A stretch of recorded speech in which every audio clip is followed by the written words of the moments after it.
Hello?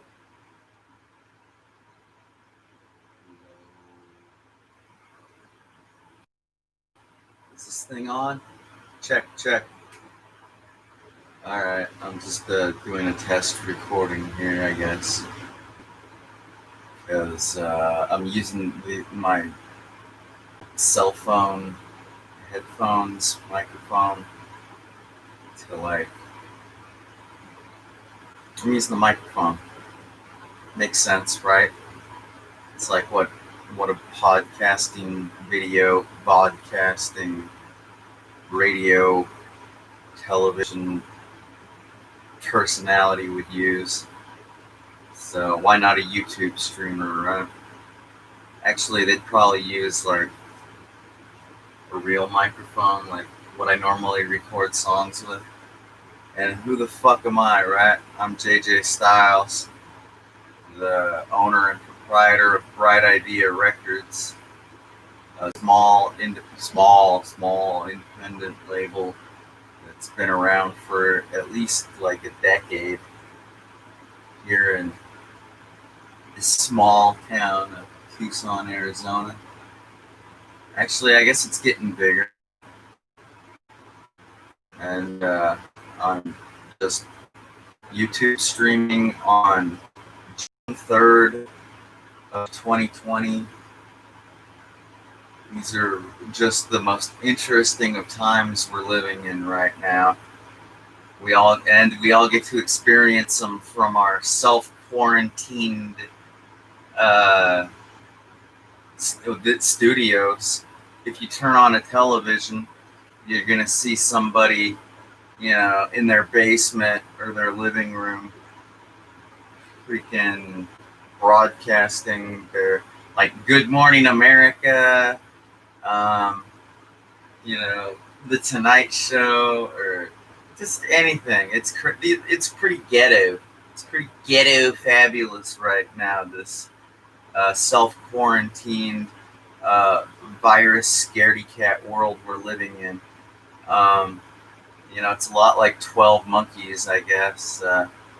Except I think in 12 Monkeys, everybody's living like underground, like down under the underneath with the virus.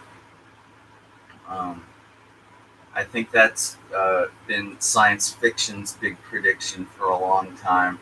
Is when the stuff hits the fan eventually, we'll be living underground because the top side will be just way too messed up. That's the way they did it in The Matrix and in 12 Monkeys. So, but I'm still topside. So you can see my window up there. We're still topside. That little radiation symbol, that's not true. That's just some ironic, cute little sticker I put on there to, laugh about. I can see it and snicker and go, heh. It's not really radioactive outside. I'm just joking around. But, when you're self-quarantined for, 2 months? I'm going on my 3rd month now. I think I've hit like 70 days of self-quarantine. The longest that I've actually stayed away from my home base here, I think is like an hour, maybe 2. Going outside for like bare necessities, going to like a Circle K or a Walgreens or a post office mailbox to send mail or pick up mail. I have my survival gear. Let me share it with you. I'm sure you'll all appreciate this. You should appreciate this. It's pretty hardcore, man. I got my act together, if you will.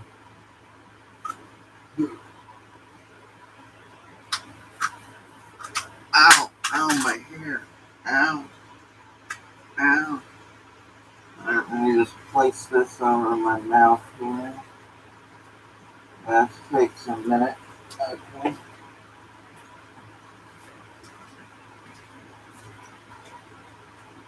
I've got my eye protection on.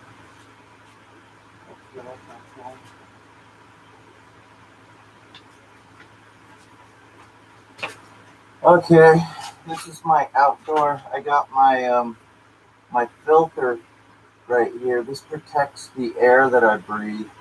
I snap it in like that. Oh, I'm safe now. It's 9 o'clock.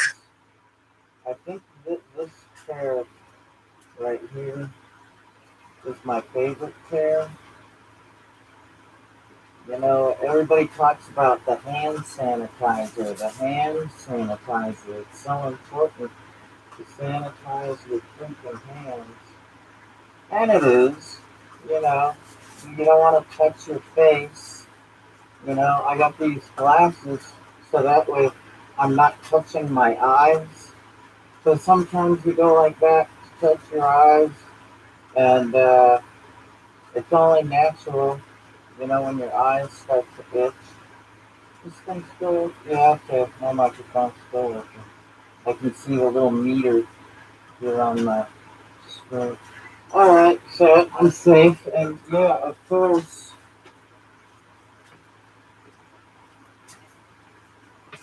I got my big jug of hand sanitizer. Yeah. I think I'll use some right now just to make sure my gloves are sanitized.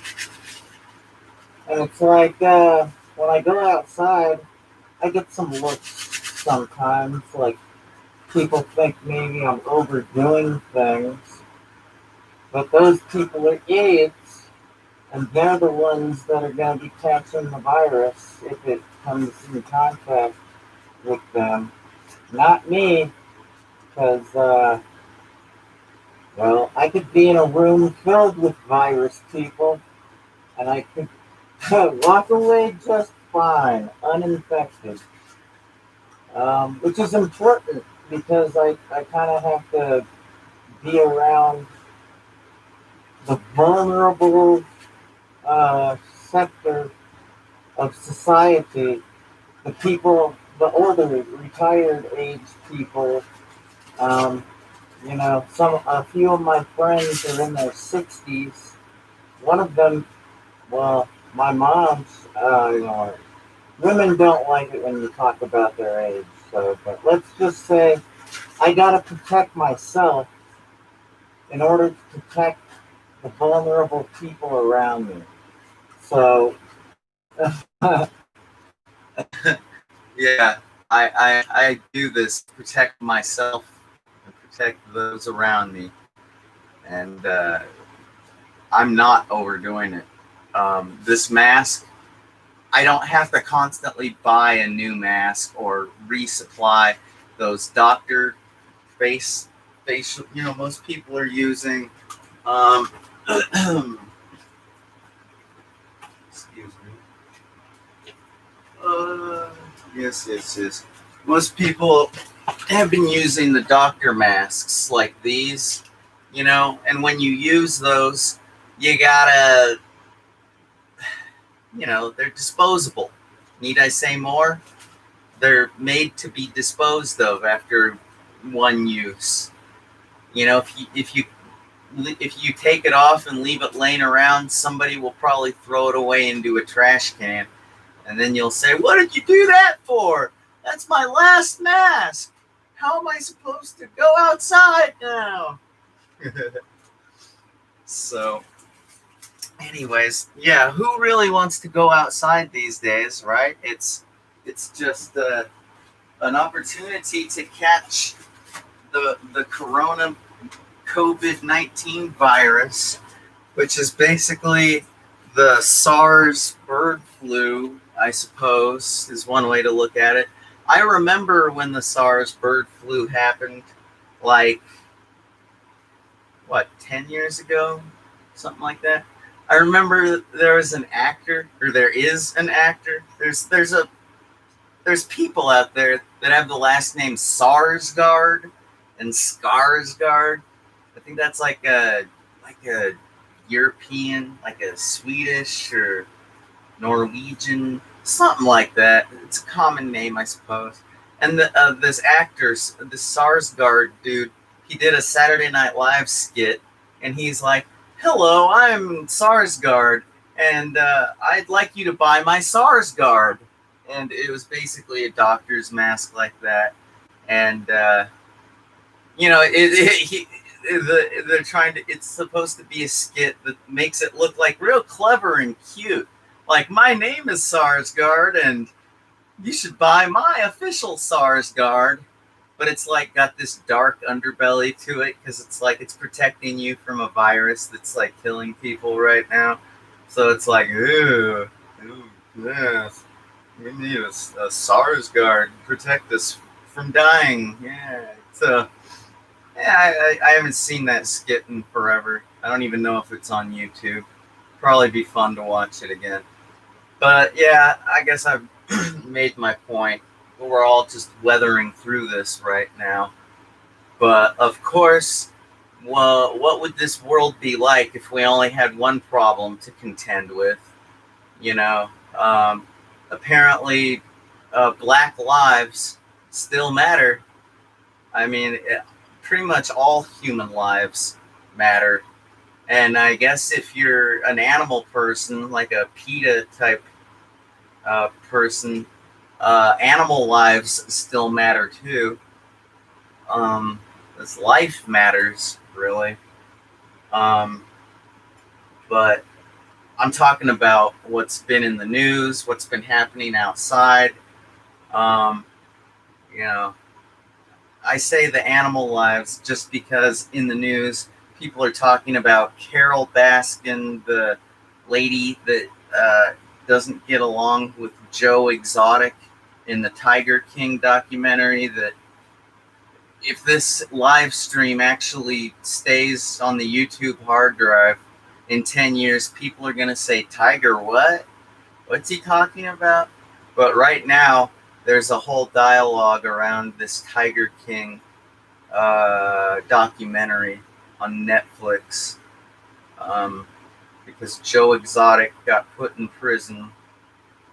Carol Baskin won a lawsuit and now owns his animal park that is filled with tigers.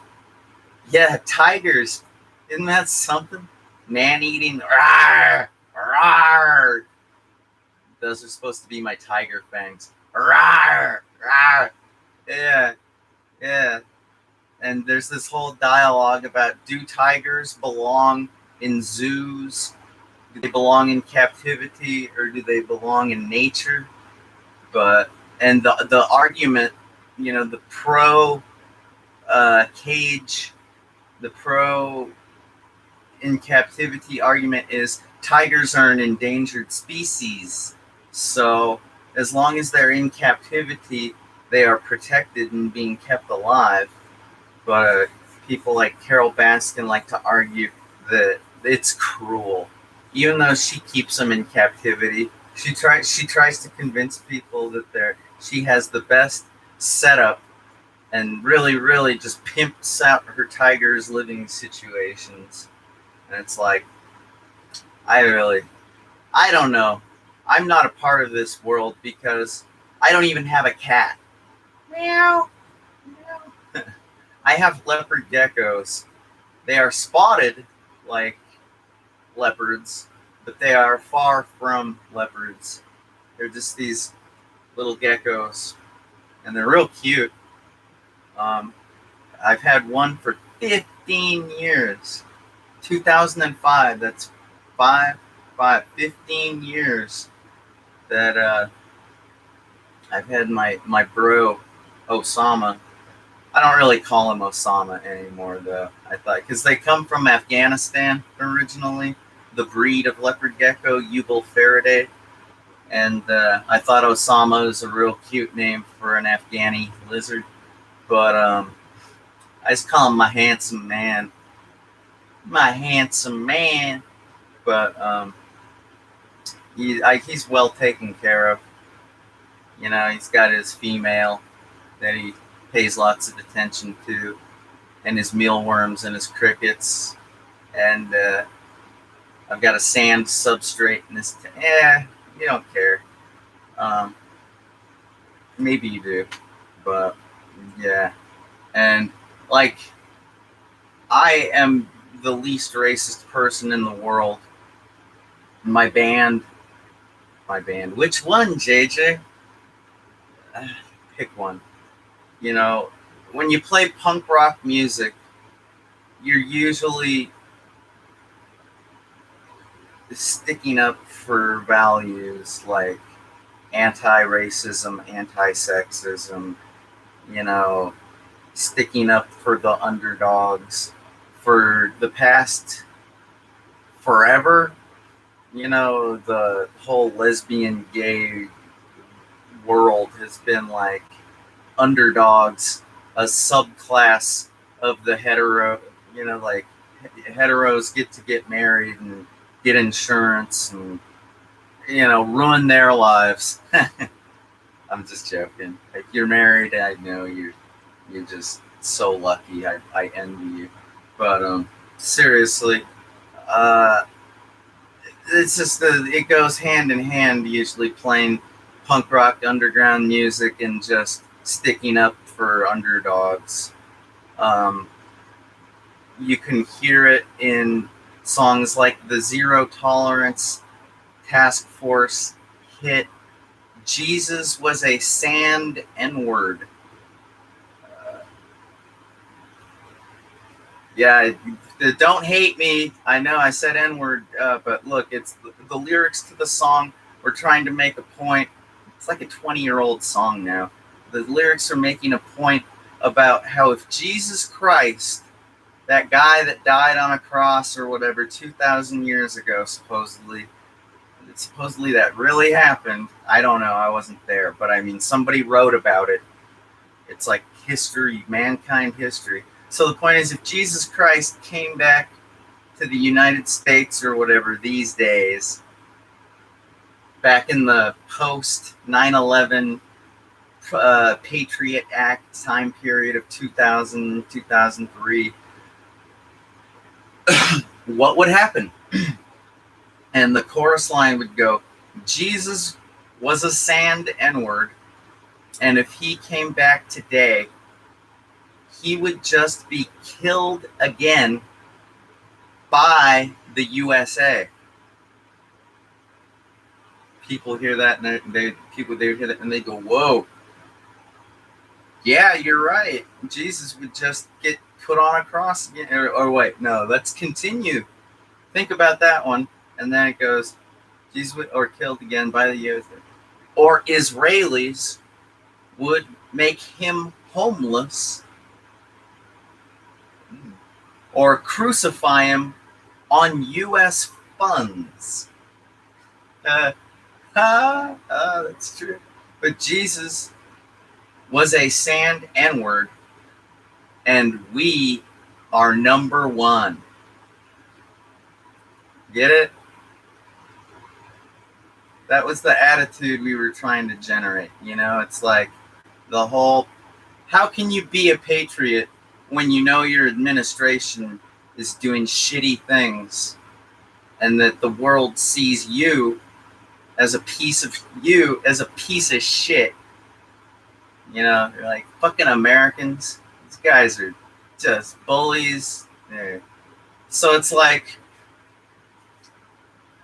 you make eye-opening music with eye-opening lyrics like that, and that's just one example of how we were sticking up for a class of people that were being subjected to racism at the time. You know, our drummer, he was Derek. He's like a part sand N-word. That's what he would say, and that's what we would say, joking around, because it was real obvious. He has those dark brown eyes and has that, you know, that kind of relaxed kind of look that people from the Middle East have that look they have about them.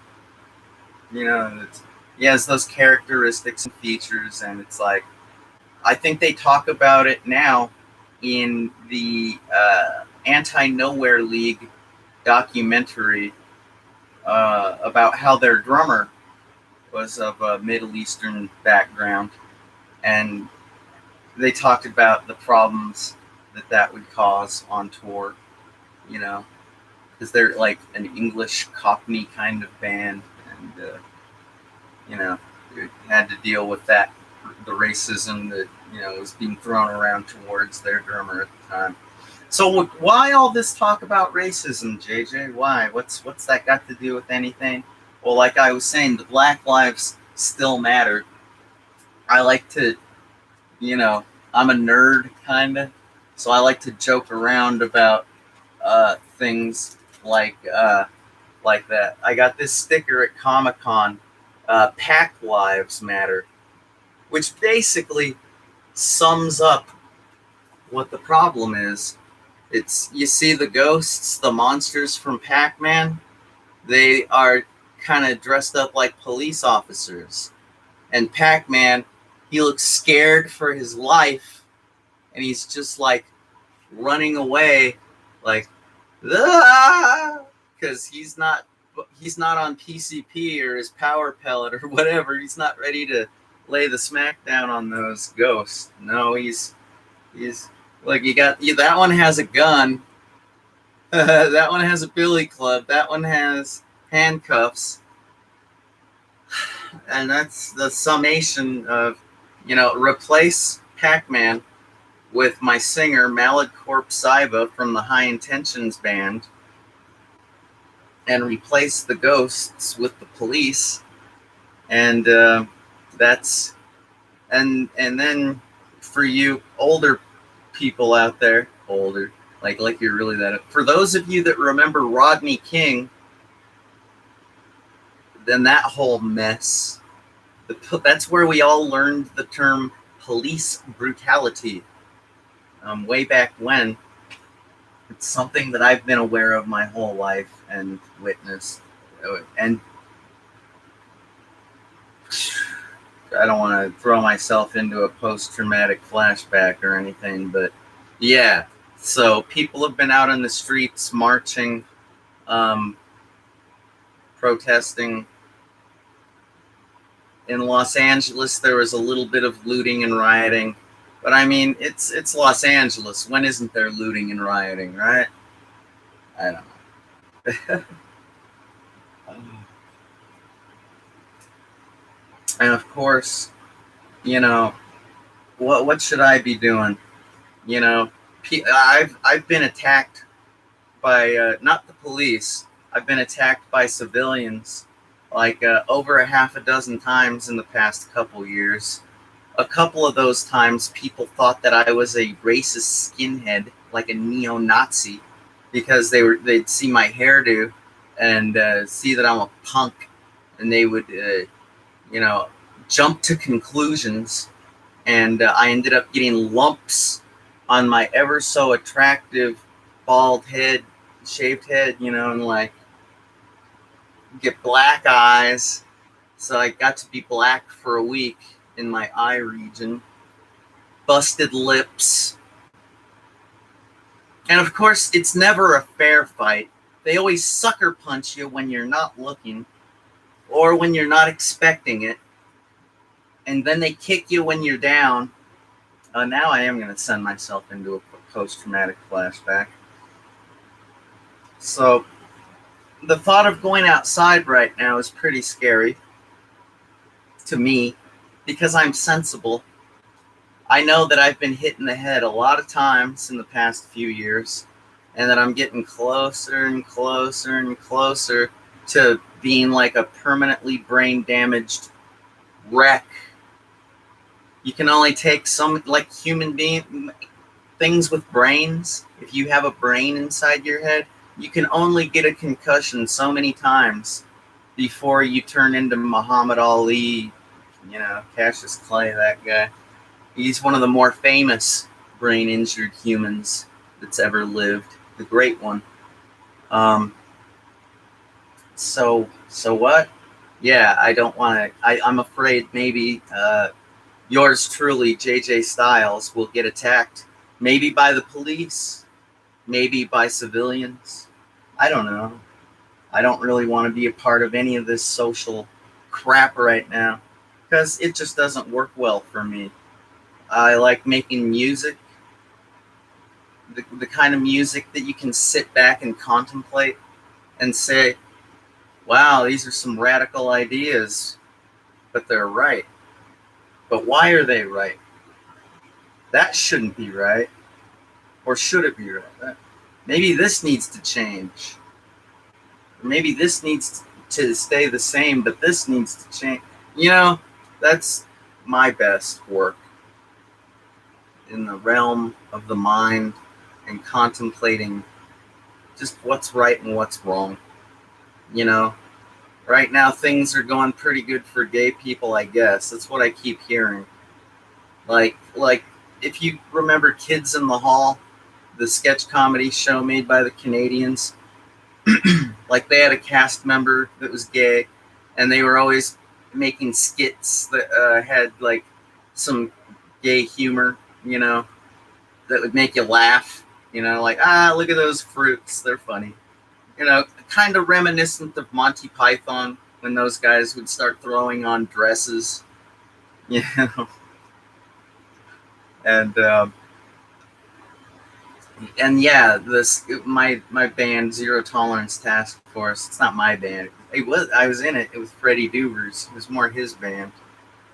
Freddie Dubers, aka Reverend Nero Orelson, aka Fred. He liked doing sketch comedy. He was real inspired by Monty Python, and a lot of our skits were we were making fun of gay people. Like we had this skit, the brown badge of courage, instead of the red badge of courage, and it's like a bunch of these soldiers. I think they were supposed to be like Civil War era, you know, and they're all like sitting around a campfire talking about, you know, the best way to sneak attack a butthole, you know, the best way to, ooh, and it was just really messed up.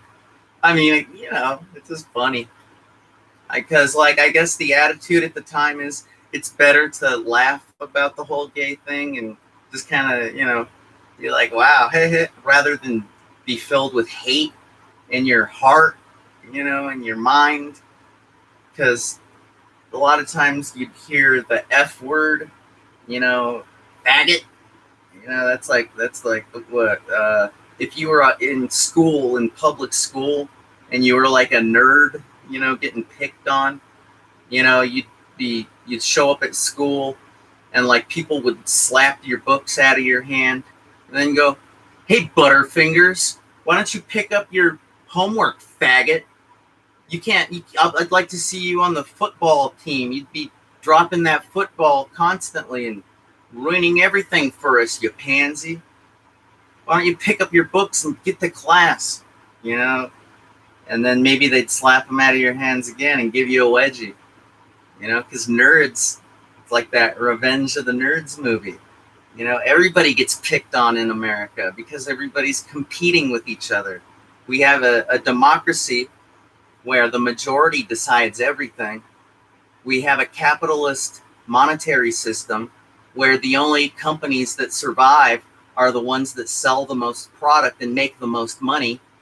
So if you're not making money, you're probably just going to get squashed under the foot of big business. You like that analogy? Pretty, really, really just makes you think. So, but we normally just live our lives from day to day with these thoughts in the back of our minds. And we're just competing the competition. We're running the race, trying to get to the finish line.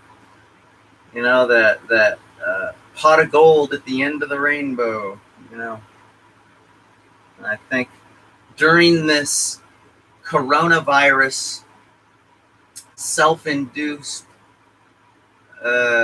quarantine time period, a lot of people have been home. They haven't been at work, which is really unusual. This is unprecedented.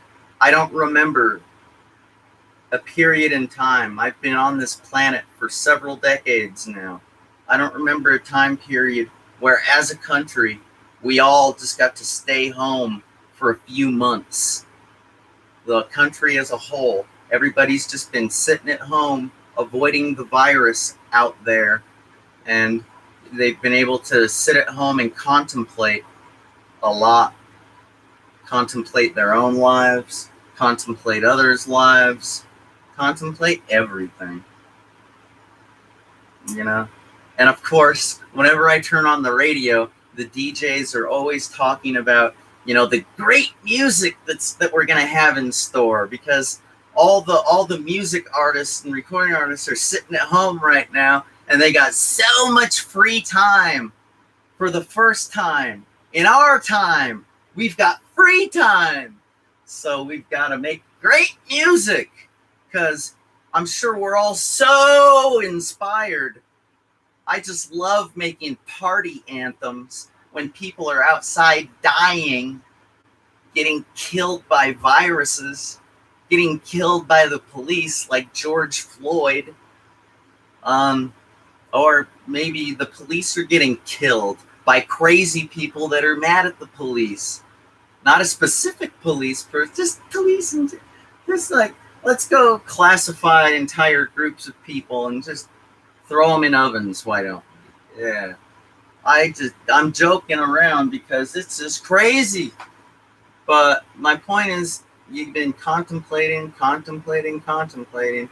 And yeah, these are the things. People are out there protesting. People are inside, protecting themselves. There's a lot of fear. There's a lot of paranoia. There's a lot of doubt. There's a lot of things being stirred up.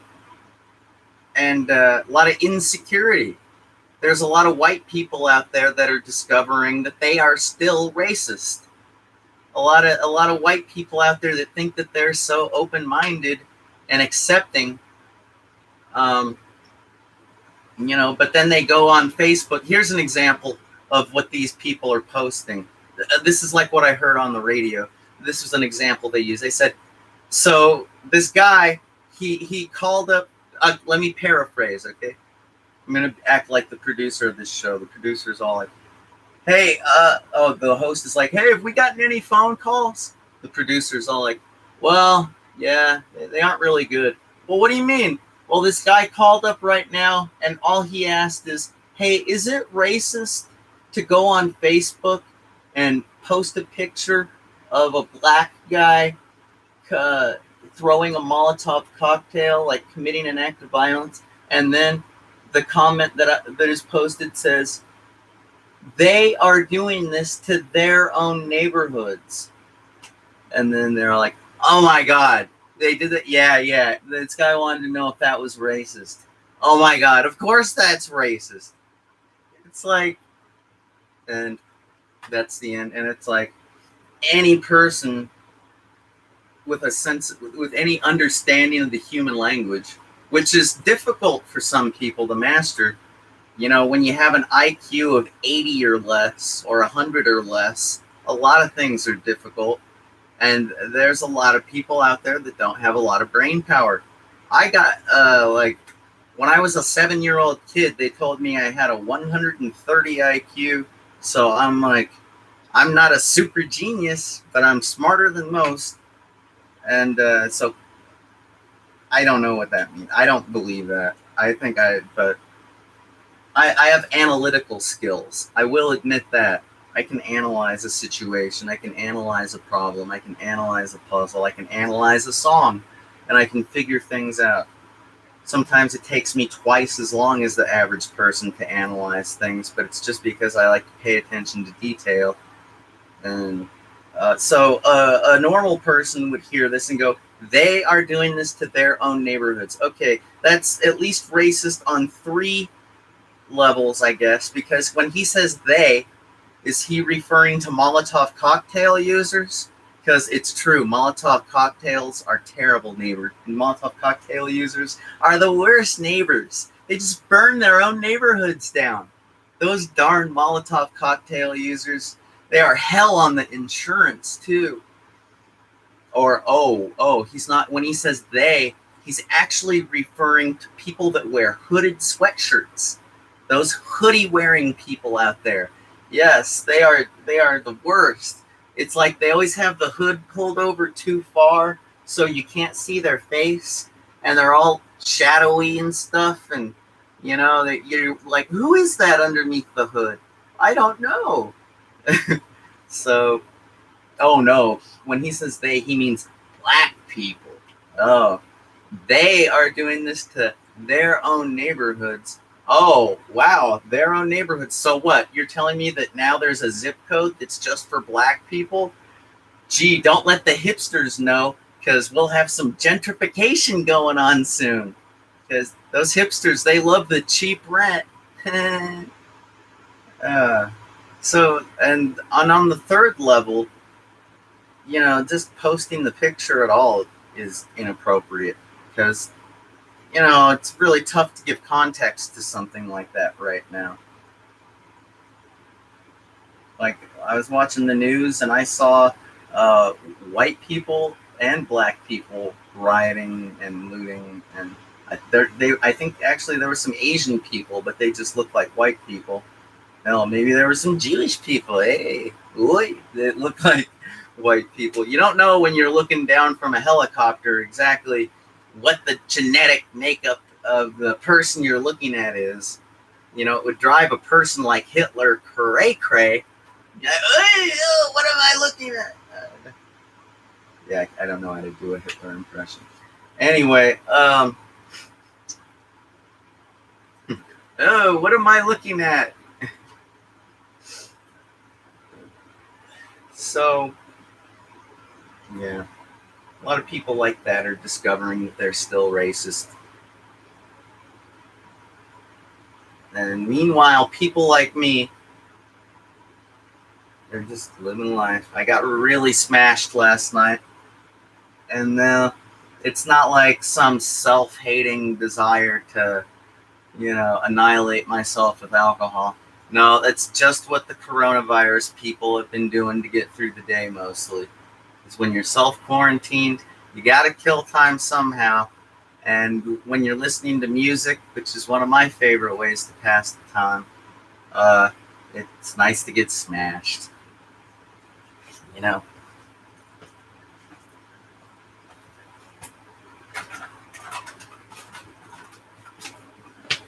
Get smashed just like these cans.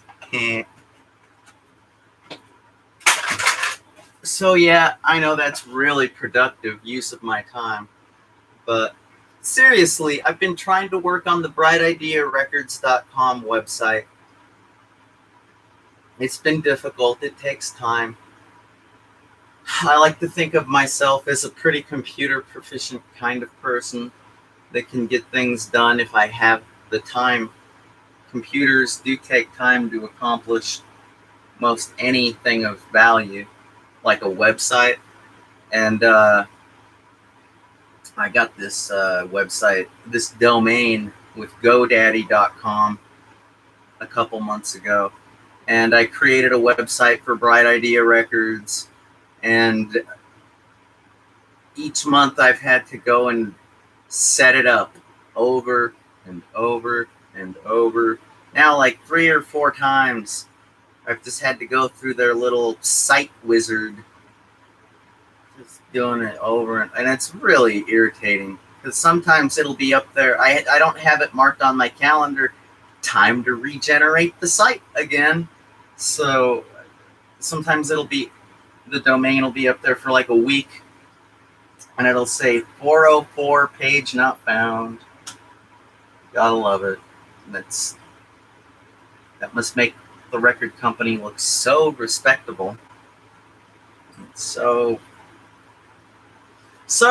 I've been trying to avoid that problem by getting a free web host.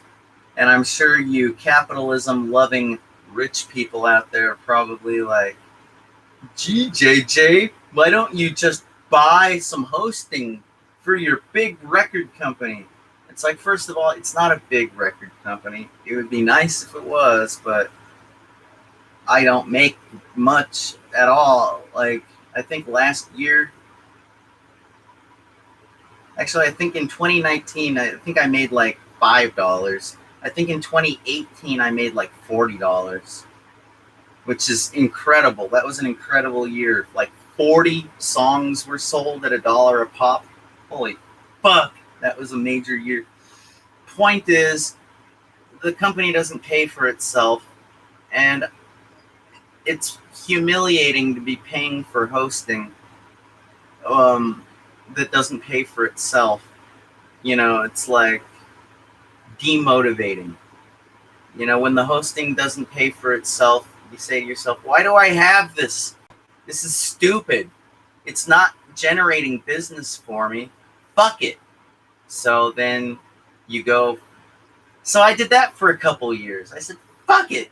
I'm just going to stick with Bandcamp. And Bandcamp has had all of my bands hosted for a few years. And that's great. But I figured it was time to get a .com and try and group all the bands and releases together under one page. Yada, yada, yada. And so now I'm trying to get it all going with a free host. I found a host called Infinity Host that provides free hosting. I updated the domain names. I had to set up the free account, and then I had to update the domain names with the domain supplier GoDaddy. I had to change the domains to the new free host. And I guess that's all done and worked out, and now I just got to get the site going. Meanwhile, the world is in an upheaval over viruses and racism. Next thing you know, we're gonna have a female. The C words are gonna. Oh my God! What did he just say? They're gonna get up and go. What do we need to start? Man, I don't know. I'm not good at predicting. I'm not a sociologist, and I'm just joking. I love women. I love women. They're great. Hey baby, let me lay you down. I'm just talking to a box. It's not actually a hurrah. No, I love me the women. Okay, see, I got my motivating. I got like Charlize, right? Man, I should really get a shot of this if I can. Hopefully this doesn't unplug my whole setup. My wall of motivation. You can't really see it very well, and I can't unplug it. It's not gonna. I got this. My singer from High Intentions. He's in prison right now. He sent me an early birthday. Happy birthday, JJ. And I colored it using crayons and pencils. And it's really cool. And I got my sexy sci-fi inspiration. And I colored her too with some, I guess it's kind of Andy Warhol-esque. Maybe. I don't know. And I got my computer generated ladies up there. And I even got this cool roller skating guy that kind of looks like Danzig with a hatchet or machete.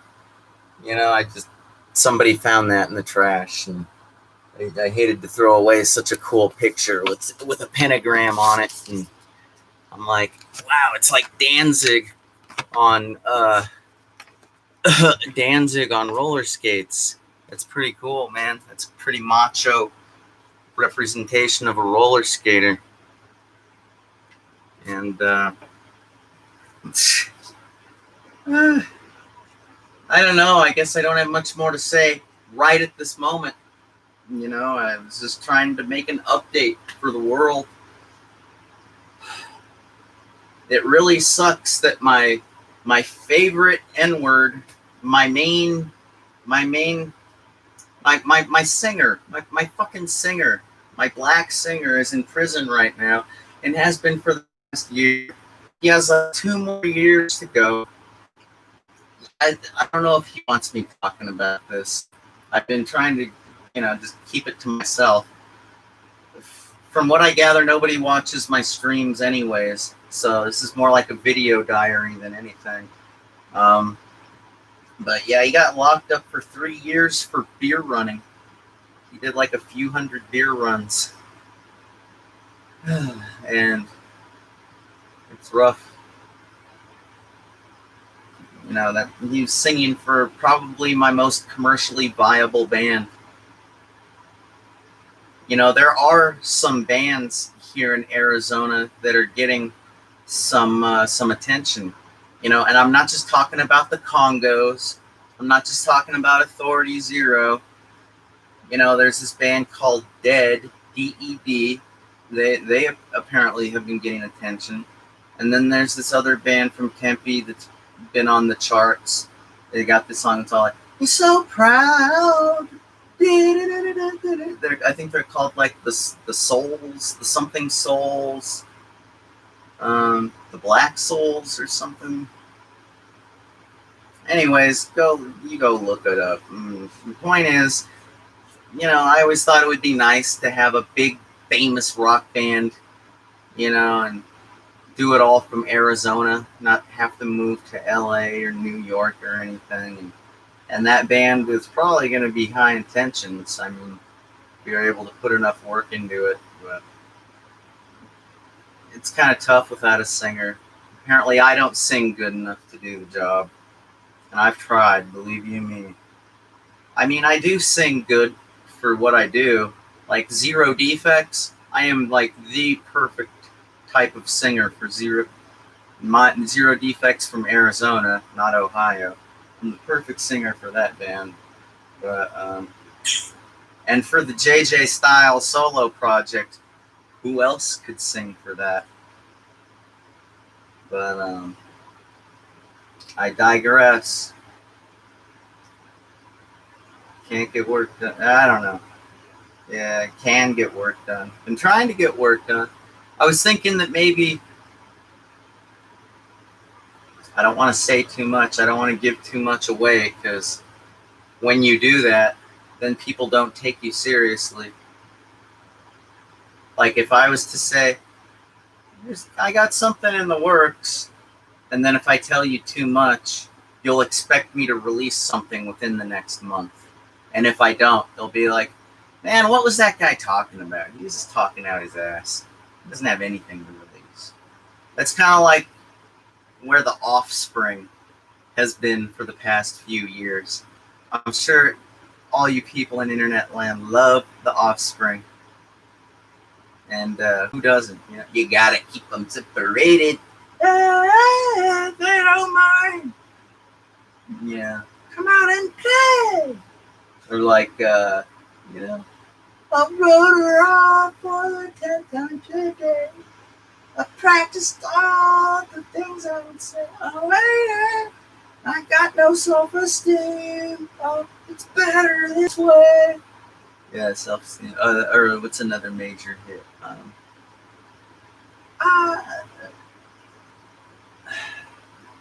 Flowers on your grave still show I care. You know, if I could trade, I would, etc., etc. So the Noodles has been talking about their release. I guess they've had a release in the can. It's been done for the past like several years, but they've been looking for a label to release it. I guess I don't know, but I heard it's gonna get released soon, like this year, 2020. Granted, everybody's kind of been thinking that for years, but I really do think it's happening this year. So, gonna keep my eyes peeled for a new Offspring release. And yeah, I should probably take a shower. Partied pretty hard the past few days. Like it's Wednesday, and I still feel like it's the weekend. Or I feel like it's Monday, really. Wow, that was a hell of a weekend. What do you mean, JJ? It's Wednesday. You know, you got to come down from the weekend. It takes like Monday and Tuesday to come down.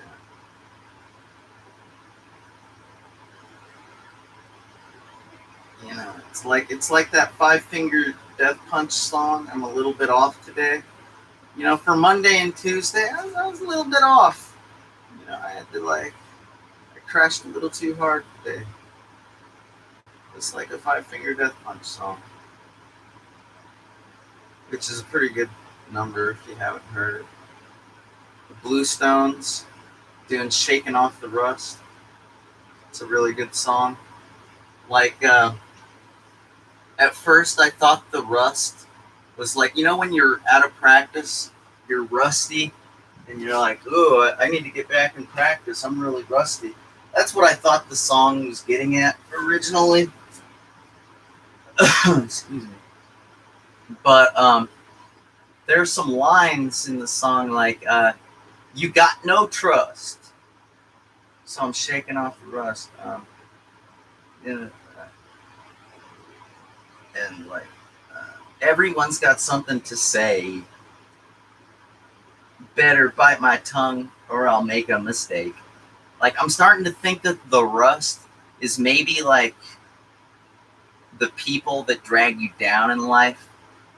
Those naysayers, or the people that try and sum you up, in a couple of words.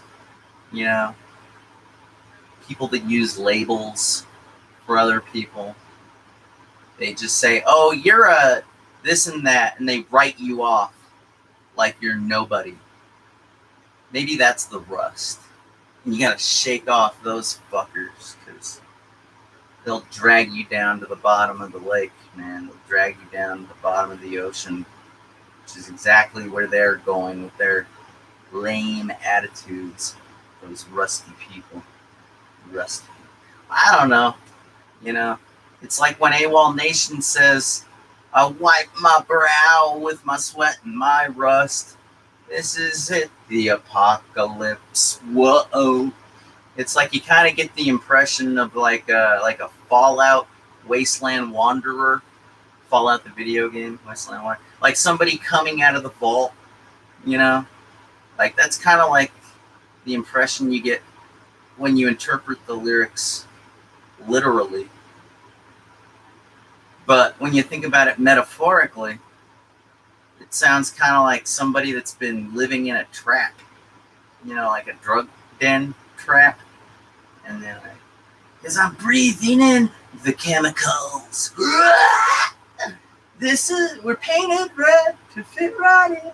It's a revolution, I suppose. It's like, who's he talking about? It doesn't have anything to do at all with being a wasteland wanderer coming out of a vault. Who's gonna paint him red or her red? It sounds like it's the apocalypse. Everybody's dead. Right? And that's the part about shaking off the rust. That part about there's a few parts that have nothing to do with being out of practice. It has more to do with shaking off the people that make you bite your tongue. Of course, JJ Styles, I probably drink too much. I don't know how to bite my tongue. I let my tongue waggle. And I say whatever the fuck I'm gonna say because I spent my childhood being seen and not heard a lot of the time.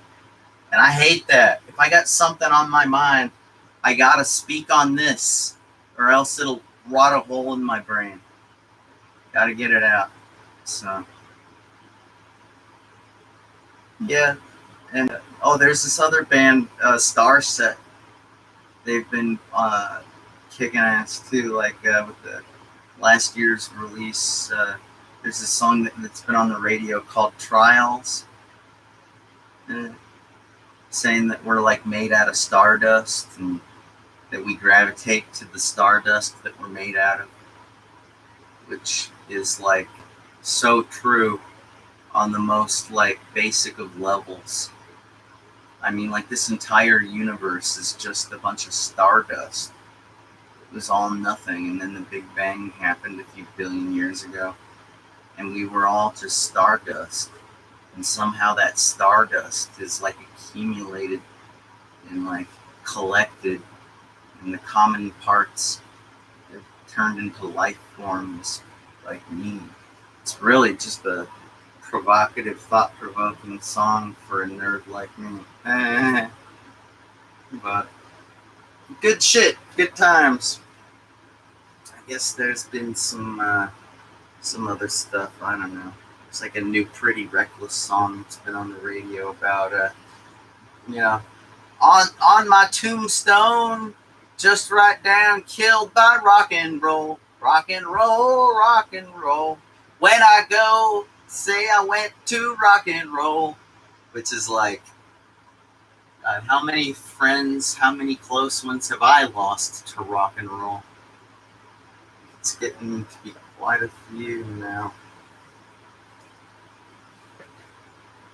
Just like, although it's not as depressing as cancer. You know, at least when I say so-and-so got claimed by rock and roll, it can be like, that motherfucker was hardcore.